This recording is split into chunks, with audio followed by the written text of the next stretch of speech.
Today I'm freeze drying fajitas, peppers, onions, chicken, all of it. I want to prove that freeze dried meals don't have to taste like emergency rations. Sometimes they can actually taste good. It can even be just as good as the day that you made it. The first time I made this, it kind of turned into a soggy mess, but I'm pretty sure I got it figured out and I'm excited to show you.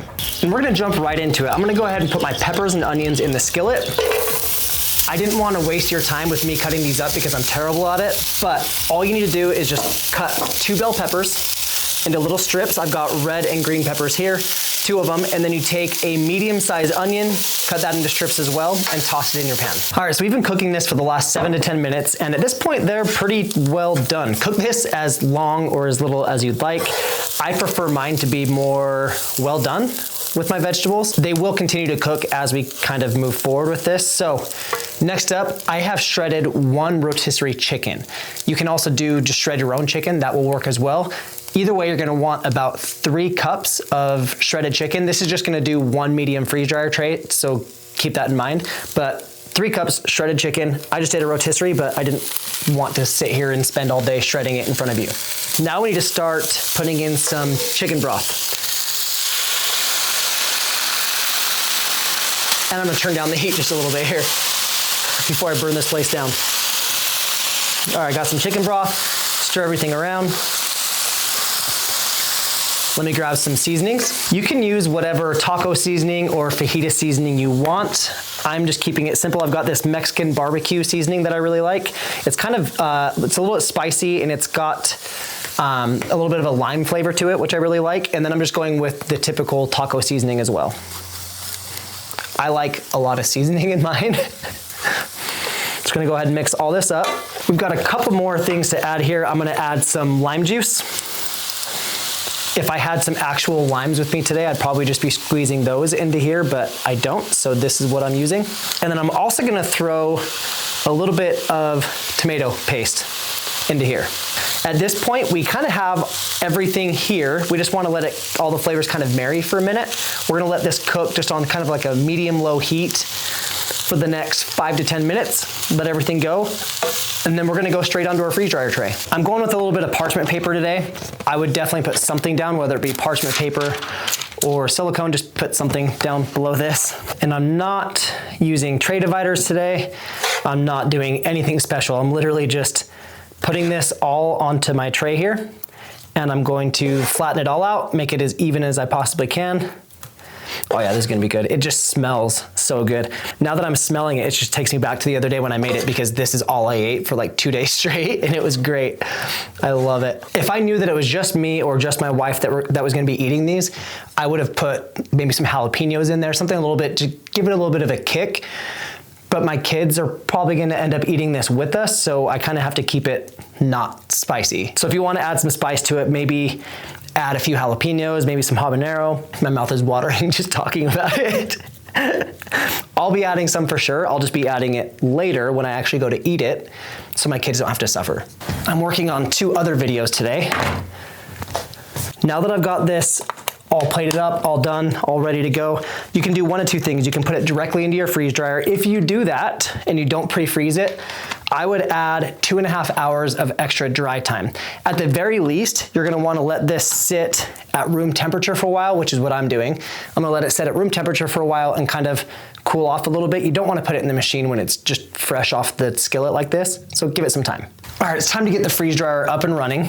The settings I'm gonna use today are the same settings I use most of the time. Initial freeze temp of -10 degrees Fahrenheit. Extra freeze time, I am doing 2 hours and 30 minutes because none of this is gonna be pre-frozen. I really want it frozen solid before that vacuum pump kicks on. Dry temp doing 120 degrees Fahrenheit, and as always,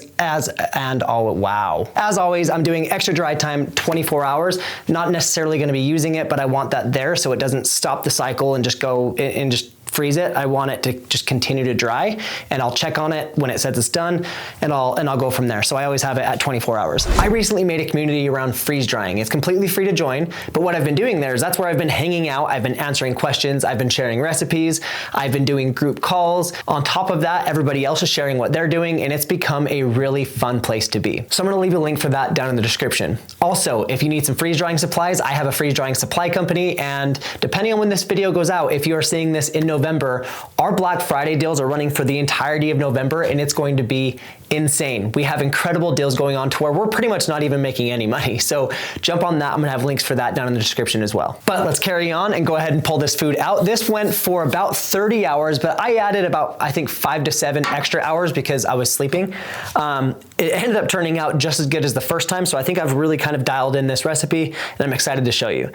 I'm gonna be putting this into some Mylar bags. Let me grab those real quick here. All right, I've got my MRE bags. I use my own MRE bags, so these are from Crunchco. We make these. They're 7.5 mil on each side, and they're a little bit oversized compared to some of the other MRE bags, and that's why I kind of love these ones. I'm just gonna fill 3 bags, and then I'm gonna leave enough for me to have lunch today because I am starving right now. It is almost noon, and I've had nothing to eat today because I knew I was making this video and I was gonna eat this, so I'm really excited right now. All dried extremely well. You can see the peppers in there. You can see the onions are in here. Everything just, it freeze dries. This stuff freeze dries so well. Now you could totally be weighing this out so you have the exact same amount in each one, but I don't care. I'm not writing the rehydration instructions on this because I just kind of eyeball it with these. I'm just filling 3 bags until I feel like they're where I want them. All right, and the rest of this I'm gonna save because I'm eating that today. One thing I like about these is these come in packs of 5. That's what we sell them in. So when I use them, I'm not wasting a whole bunch of them. And then what I do after I put them in here is I put them in a little jar. So the ones that are extra, I can go ahead and save. But it's nice having 5 instead of 10. Guys, I don't think you understand. My mouth is watering right now. I'm going to make a burrito with this here in a minute. And I'm ready. I'm so hungry. I already got some sour cream, some cotija cheese, a little bowl to mix everything up in.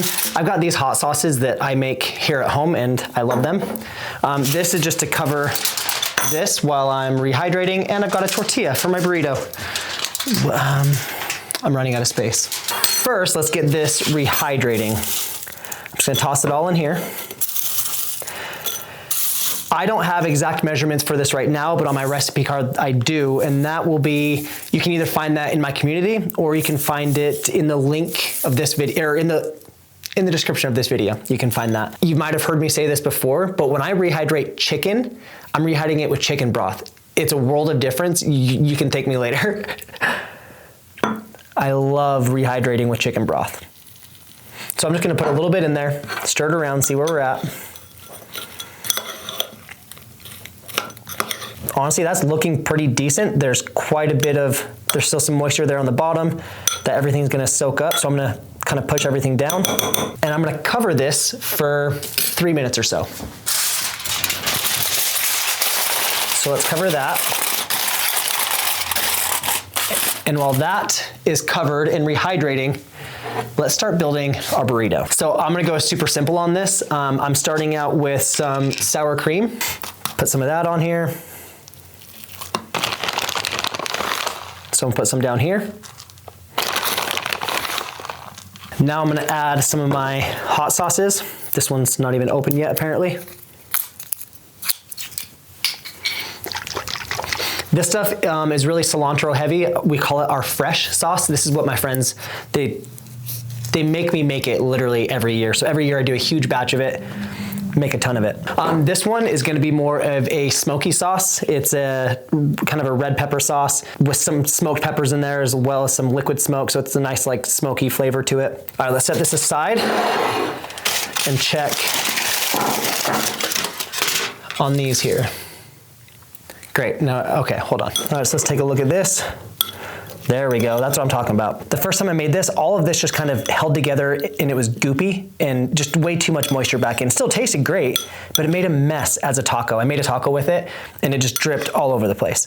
This, on the other hand, everything is rehydrated. Let's put all this on here.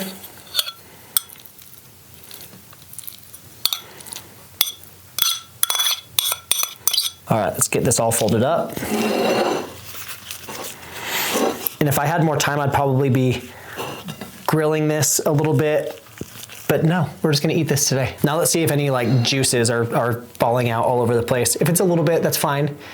I just don't want gallons coming out of my burrito. Whoa, okay. If I were to serve this to people, they would have no idea it was freeze-dried. Here in my house, a lot of times how we use freeze-dried food is it's not up in the wilderness or for an emergency. We have 5 kids. Like if we have a busy night, this is what we're making. If we don't want to cook for the night, it takes us 5 minutes to build some tacos. Like, you can't beat it. Wow. Okay. Thank you for having lunch with me today. If you do me a favor, if you would do anything differently with your fajitas, how you're going to make them, let me know down in the comments what you're doing differently so maybe I can try it later. And if this is a recipe that you try, also let me know down in the comments how it worked for you and how you liked it. And if you enjoyed this video, you might enjoy this one too, where I made a deconstructed beef lasagna and it turned out incredible.